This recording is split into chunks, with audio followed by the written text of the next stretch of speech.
buenos días, mi nombre es Daniel Reyes de grado 11B y el día de hoy les voy a presentar la literatura del barroco y el neoclasicismo. En Europa en el siglo XVII se generaría unos problemas en cuanto a crisis económica, en cuanto a la religión católica contra los protestantes, en este caso con los acontecimientos de la Reforma y la Contrarreforma que terminaría en el año de 1648 y por último con la Guerra de los 30 años que se daría en Alemania.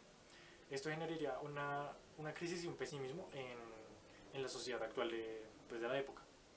Y posteriormente, pues en el mismo siglo XVII, en Italia se generaría lo que se conoce como el movimiento del barroco.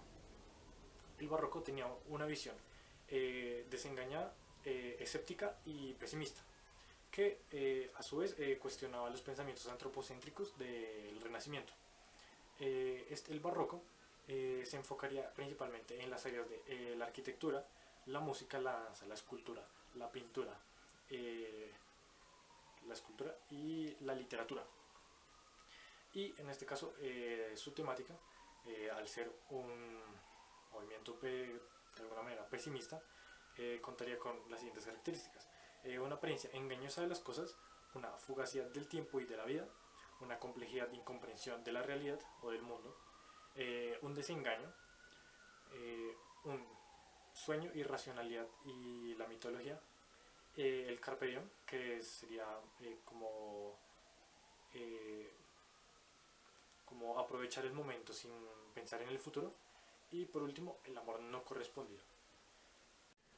Posteriormente encontraríamos los tres siguientes géneros. El primero sería la lírica, que se desarrolló principalmente en España con corrientes opuestas. Entre estas estaría el culteranismo, con su principal representante Luis de Góngora, con la creación del lenguaje artificioso.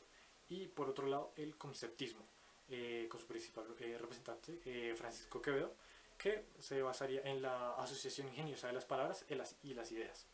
En los demás géneros encontramos también el género narrativo, que se basaría en la sátira y la novela picaresca, que en este caso se referiría o tendría como intención la burla hacia el ser humano o al hombre como tal.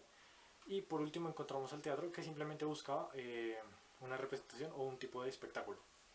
En cuanto a las formas artísticas encontramos como en su visión la abundancia, lo desmedido y lo descomunal, y una relación entre la visión del artista y la realidad, lo sagrado con lo profano, lo trágico con lo cómico y lo grotesco con lo sublime.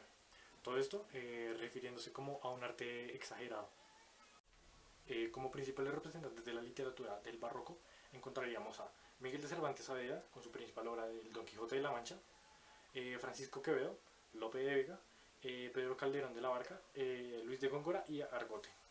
Esta literatura contaría con grandes referencias, o en este caso con una gran cantidad de representaciones de metáforas, antítesis, elipsis, hipérbole y paradoja.